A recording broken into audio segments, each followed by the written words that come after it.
Radhe Radhe everyone. आज की video में हम मार्गशीर्ष महालक्ष्मी व्रत की कथा सुनने वाले हैं। फ्रेंड्स, अगहन मास में जो गुरुवार आती है तो उस गुरुवार को महालक्ष्मी व्रत पूजा की जाती है। अगर आपने पूजा विधि नहीं देखी है, कैसे की जाती है आपको नहीं पता है, तो सारी बातें संपूर्ण कैसे करना है, व्रत कैसे करना है, पारण कैसे करना है, सारी बातें मैंने उस वीडियो में बता दी है। पूजा विधि भी उसी वीडियो में है, आप लोग देख लीजिएगा, नहीं तो मैं लिंक डिस्क्रिप्शन बॉक्स में दे दूंगी। तो आज की कथा को हम शुरू करते हैं। तो कथा सुनने के लिए हाथ में इस तरीके से अक्षत ले लीजिएगा और यहीं पर हम बैठकर कथा सुनेंगे। तो कथा शुरू करते हैं। भारतवर्ष के सौराष्ट्र देश में द्वापर युग की यह कहानी हुई है। सौराष्ट्र में उस समय भद्रश्रवा नाम के राजा थे। वे बड़े पराक्रमी राजा थे। उनकी रानी का नाम सुरत चंद्रिका था। रानी दिखने में सुंदर और सुलक्षणा थी तथा पतिव्रता थी। उन दोनों को 7 पुत्र तथा उसके बाद एक कन्या का वरदान मिला था।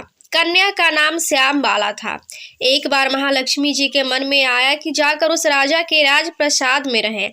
इससे राजा को दुगनी धन दौलत की प्राप्ति होगी और वह इस धन दौलत से अपनी प्रजा को और सुख दे पाएगा। गरीब के घर अगर रहे और उसे धन दौलत प्राप्त हो तो वह स्वार्थी की तरह केवल अपने ऊपर ही खर्च करेगा।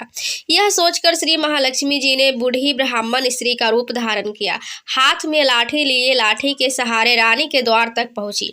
यद्यपि उन्हें बूढ़ी औरत का रूप धारण किया था, पर उनके चेहरे पर देवी का तेज था।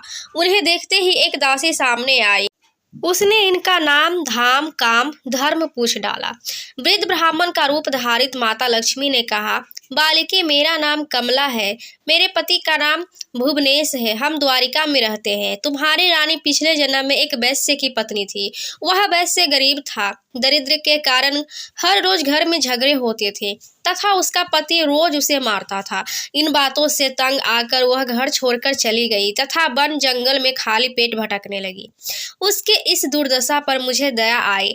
तब मैंने उससे सुख संपत्ति देने वाली श्री महालक्ष्मी की कथा सुनाई। मेरे कहने पर उसने श्री महालक्ष्मी का व्रत किया। श्री महालक्ष्मी प्रसन्न हुई। उसकी गरीबी दूर हो गई। उसका घर संसार दौलत संपत्ति से भर गया। बाद में पति पत्नी दोनों परलोक सिधारे। लक्ष्मी व्रत करने के कारण वे लक्ष्मी लोक में रहे। उन्होंने जितने साल महालक्ष्मी का व्रत किया उतने हजारों साल उन्हें सुख भोग मिला। इस जन्म में उसका जन्म राजघराने में हुआ है, परंतु वह श्री महालक्ष्मी का व्रत करना भूल गई है। उसे यह याद दिलाने मैं यहाँ आई हूँ। बुढ़िया की बातें सुनकर दासी ने उन्हें प्रणाम किया तथा श्री महालक्ष्मी का व्रत किस तरह किया जाए इस बारे में पूछा। बुढ़िया रूप धारण किए हुए श्री महालक्ष्मी माता ने दासी को पूजा की विधि तथा महिमा बताई। इसके बाद वह दासी माता को प्रणाम कर रानी को बताने अंदर चली गई। राज वैभव में रहते हुए रानी को अपने ऐश्वर्य का बहुत घमंड हुआ था। संपत्ति तथा अधिकार की वजह से वह उन्मत्त हो गई थी। दासी द्वारा बताई गई बुढ़िया की बातें सुनकर वह आग बबूला होकर राजद्वार पर आकर बुढ़िया रूपी श्री महालक्ष्मी पर बरस पड़ी। उसे यह मालूम नहीं था कि श्री महालक्ष्मी माता बुढ़िया का रूप धारण किए द्वार तक आई है, परंतु रानी का इस कदर रुख बर्ताव देख तथा अपना अनादर देख कर माता ने वहां ठहरना ठीक ना समझा। मैं वहां से चल पड़ी। राह में उन्हें राजकुमारी श्यामबाला मिली। उन्होंने श्यामबाला को सारी बात बताई। श्यामबाला ने अपनी ओर से श्री महालक्ष्मी माता से क्षमा मांगी। माता को उस पर दया आई। उन्होंने श्यामबाला को श्री महालक्ष्मी व्रत के बारे में बताया। उस दिन अगहन मार्गशीर्ष माह का पहला गुरुवार था।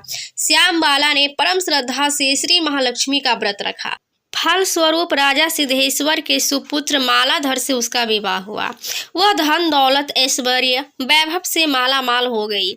पति के साथ ससुराल में आनंद से दिन बिताने लगी। इधर श्री महालक्ष्मी का रानी पर प्रकोप हुआ। फल स्वरूप राजा भद्रश्रवा का राज्य एवं राज कारोबार नष्ट हो गया। यहाँ तक कि खाने के लाले पड़ गए।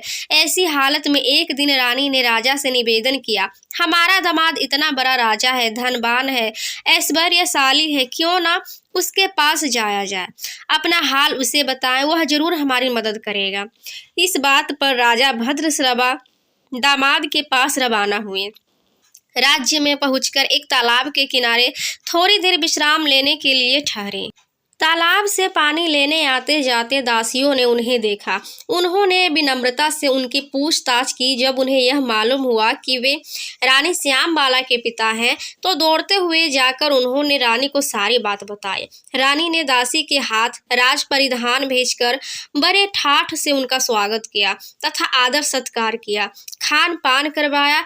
जब वे लौटने लगे तो सोने के मोहरों से भरा घड़ा दिया। राजा भद्रश्रवा जब वापस लौटे तो उन्हें देखकर रानी सूरत चंद्रिका खुश हुई। उन्होंने सोने की मोहरों से भरे घड़े का मुंह खोले, पर हाय भगवान, घड़े में धन के बदले कोयले मिले। यह सब श्री महालक्ष्मी के प्रकोप से हुआ। इस प्रकार दुर्दशा में और कई दिन बीत गए। इस बार रानी स्वयं अपनी कन्या के पास गई। वह दिन अगहन माह का अंतिम गुरुवार था।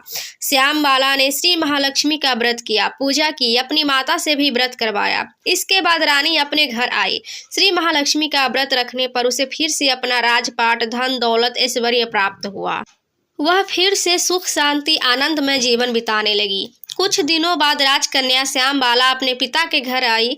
उसे अपने घर देखकर सूरत चंद्रिका को पुरानी बातें याद आई। यही कि श्यामबाला ने अपने पिता को घड़ा भर कोयला दिया था और उसे तो कुछ भी नहीं दिया था। इसी कारण श्यामबाला को पिता के घर आने पर उसका कोई आदर आतिथ्य नहीं हुआ, बल्कि अनादर हुआ। पर उसने इस बात का बुरा नहीं माना। अपने घर लौटते समय उसने पिता के घर से थोड़ा नमक ले लिया। अपने घर लौटने पर उसके पति ने पूछा, अपने मायके से क्या लाई हो? इस पर उसने जवाब दिया, वहाँ का सार लाई हूँ।